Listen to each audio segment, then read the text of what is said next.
Hi guys, good morning.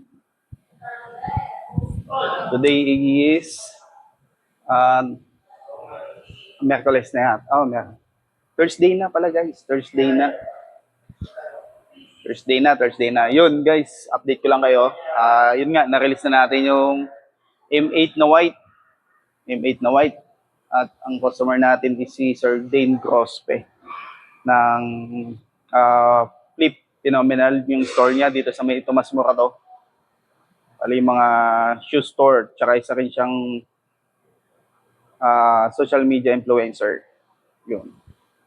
Yun guys, eto, meron pa kami natitira. Baka hinahanap nyo din. Pakita ko lang sa inyo. Yun guys, ito yung natitira. GS8 na white, 4x2 na automatic. Yung mga naghahanap dyan ng mga full SUVs.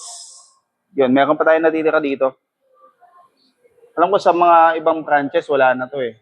Kumbaga dito na lang sa amin, yung natitira na to. Yung kulay white. Kasi sa planta, ink seal green na lang yung available na color. Yan, yan.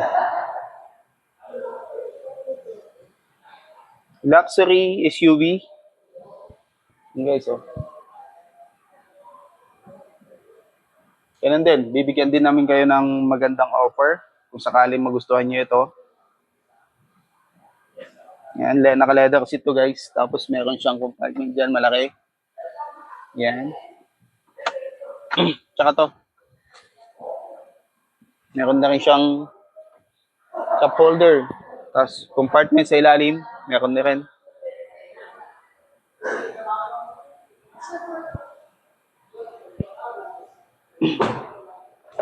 Yun. Ang maganda dito sa SUV na to guys is maluwag. Maluwag yung second row, leg room, saka flat floor siya guys, oh. Kung makikita nyo. Tapos meron na rin siya dito na control ng aircon. Tapos yan, charger port, meron na rin yan. Tapos may compartment pa diyan sa ilalim. Marami kayong mailalagay dito. Tingnan natin yung likod. Yun, yung mga naghahanap. Power tailgate na rin siya. Meron siya rin dito ang lighter adapter ng capacity of 120 watts. Yan. Meron na rin siyang ilaw dyan kung sakali madilim. Tools nandito. May storage compartment din siya kahit pa paano. Ito yung mating nakasama, parang deep dish mating niya.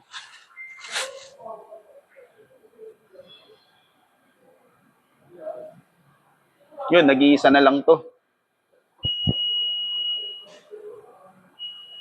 Nag-iisa na lang to guys, nag-iisa na lang. Mga naghanap ng GS8 dyan, full SUV. Yan, goods na goods to sa inyo. Riding, wala ka masabi dito.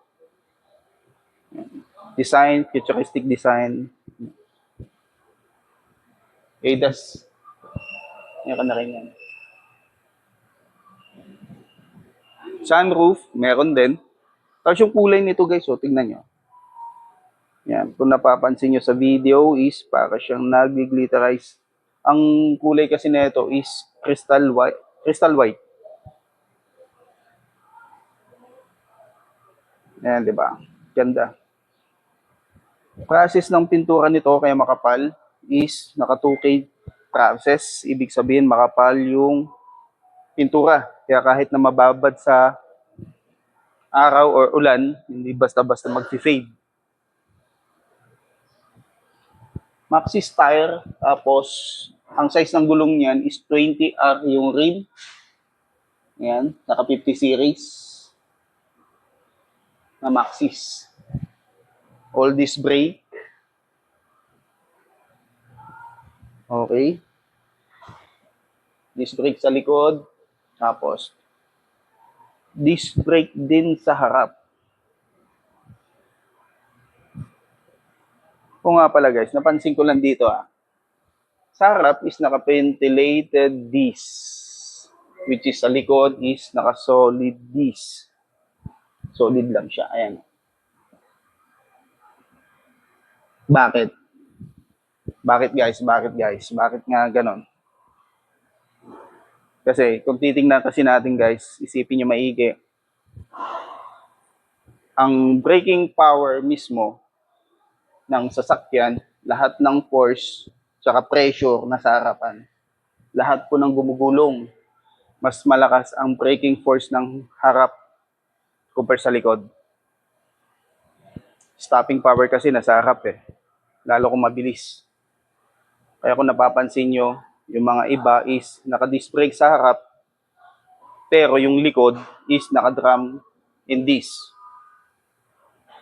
Naka-drum brake. Kasi kung titingnan natin kasi at isipin natin, mas malakas talaga ang braking power ng disc brake compare sa drum brake. Pero mas makapit lang ang drum brake kasi dalawa yung brake shoe nun. Pero kung stopping ang pinag-uusapan, mas mabilis mag-stop yung disc brake. Yun nga lang, ang problem kasi sa disc brake is mabilis uminit. Kaya nagkakaroon ng nasusunog yung preno. Kaya naglalagay siya, kaya sa harapan is naka-ventilated disc para hindi mabilis uminit yung ano yan, yung ito. Hindi umiinit yan. Yung disc brake mo.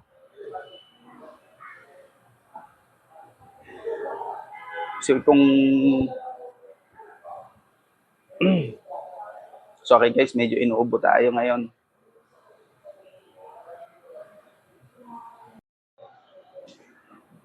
Yun guys, kung nagustuhan nyo yung unit ng GS8 at naghahanap kayo ng full SUV, yun, swak na swak sa inyo yun guys. Hindi kayo magsisisi pagdating sa riding, power, at saka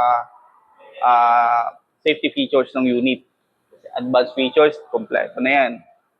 Tapos, yun. Kung sakaling gusto nyo mag-drop by para makita yung unit, dito lang yan sa may Quezon Avenue, JAC Quezon Avenue, or Araneta. Yun, hanapin nyo lang ako. Dito lang naman ako everyday. Yun, maraming salamat guys. At God bless sa inyong lahat. Bye-bye.